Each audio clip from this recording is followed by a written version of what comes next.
มาทุกคนคลิปนี้ก็บ่มีหยังมีแต่ผัดซีอิ๊วนี่แหละแต่จะกินแบบท่าพิสดารเหมือนเก่าเหมือนเดิมเฮาเนาะก็คือคนเก่าคนเดิมก็จะกินสไตล์นี่แหละต่อไปนี่เนาะสำหรับใครที่อยากจะมีไอเดียวิธีการกินใหม่ๆก็สามารถมาเบิ่งคลิปนี้ได้เด้อเบิ่งแล้วก็ช่วยก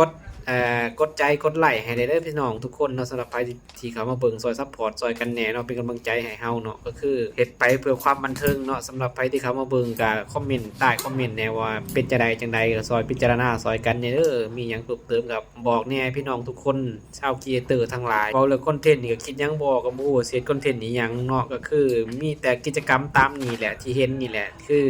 เวลาเลิกเวียกเลิกการเลิกงานมากก็จะมีกิจกรรมเฮ็ดก็จะประมาณนี้เนาะทุกคนคอนเทนต์ก็บ่มีหยังหลายเนาะคิดหลายก็ปวดหัวซ้ำคิดหยังบ่ออกก็เลยบ่ต้องคิดอีหยังเลยกินข้าวกินหยังอยู่ก็ถ่ายไปเนาะเฮ็ดหยังเฮ็ดได้ก็เฮ็ดไปเนาะทุกคนไอ้แน่คือเป็นคือข่อยเวลาสิถ่ายคลิปถ่ายหยังคิดหยังบ่ออกคิดหยังบ่ได้เลยเนาะคือมันจะเกิดวิงเวียนหัวศีรษะหยังมาปวดหัวปวดหางคิดหยังบ่ได้มีแต่ถ่ายคลิปกิจกรรมประจำวันเวลากินข้าวกินน้ำเท่านั้นจะมีเวลาถ่ายคลิปวิดีโอก็จะได้แค่คลิปประมาณนี้เนาะทุกคนบ่ฮู้ว่าสิเฮ็ดคลิปไปแนวทางใดบ่ฮู้เนาะที่เฮ็ดได้ก็คือเฮ็ดได้แค่ซ้ำนี้แล้วช่วงนี้เพราะว่ามันคิดยังบ่ออกอีหลีทุกคนเนาะสำหรับใครที่เขามาเบิ่งได้แบบบ่มีหลักการหยังข้อยก็บ่ฮู้ว่าสิคิดเฮ็ดอิหยังคอนเทนต์อิหยังขึ้นมาให้มันได้แบบ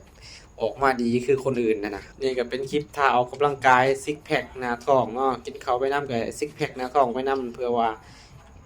หน้าท้องจะได้บึกบึนนะทุกคนนี่ก็คือท่าแบบออกกำลังกายนะกินข้าวเป็นสไตล์นี้เลยนะท่าออกกำลังกายแบบซิกแพคหน้าท้องนะสำหรับคลิปนี้ก็บ่มีหยังหลายเลยทุกคนอยากจะเฮ็ดอิหยังที่มันแปลกใหม่มาตลอดนะบ่ฮู้ว่าสิเฮ็ดอิหยังเนาะก็คิดหยังบ่ออกบ่ซอกบ่ถือคือเว้าหั่นแหละเนาะก็คือเฮ็ดอิหยังที่มันเป็นแปลงไปก่อนแล้วทุกคนเนาะได้สำไรก็